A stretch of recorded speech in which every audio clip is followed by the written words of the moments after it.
আসসালামু আলাইকুম। চলে আসলাম আজকে আবার নতুন দুটো রেসিপি নিয়ে। আজকের রেসিপি বাঁধাকপির পাকোড়া আর সিমের সিমনি। তো রেসিপিগুলো আমার সঙ্গে থেকে দেখতে থাকুন।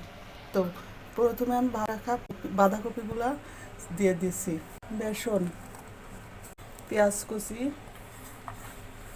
মরিচ কুচি, জিরা বাটা, আদা বাটা, রসুন বাটা, ধনিয়া পাতা কুচি, ভাজা গোলমরিচের গুঁড়া, হালকা হলুদের গুঁড়া, স্বাদ মতো লবণ। এখন আমি সুন্দর করে মাখিয়ে নিব। সুন্দর করে মাখানো হয়ে গেছে। এই তো আমার কড়াই গরম হয়ে গেছে। এখন আমি পরিমাণ মতো তেল দিয়ে দিব।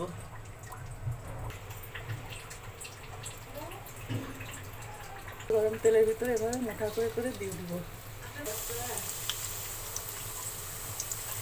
ফুলকপি পকোড়াটা হতে থাকে, এদিকে আমি সিমনির জন্য ব্যাটারটা গুলিয়ে নেব। বেসন, চাউলের গুঁড়া, মরিচের গুঁড়া, বেকিং পাউডার, পরিমাণ মতো লবণ। এটা সুন্দর করে পানি দিয়ে গুলিয়ে নিব।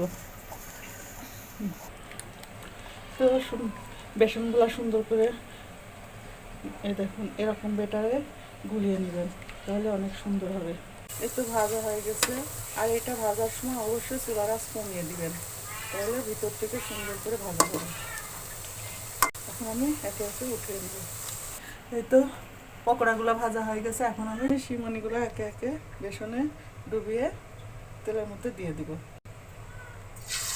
সিমনিগুলো একে একে ভাজা হয়ে গেছে। তো প্রথমে আমি লবণ দিয়ে সিমগুলো সিদ্ধ করে রেখেছিলাম, তা আপনারাও প্রথমে লবণ দিয়ে সিদ্ধ করে সিমগুলো সিদ্ধ করে রেখে দেবেন। এই তো আমার সিমনিগুলা ভাজা হয়ে গেছে। এখন আমি একে একে নামিয়ে নেবো। তো বন্ধুরা বলুন তো, বেগুন দিয়ে যদি বেগুনি হয়, তাহলে সিম দিয়ে ভাজলে সিমনি হবে না কেন?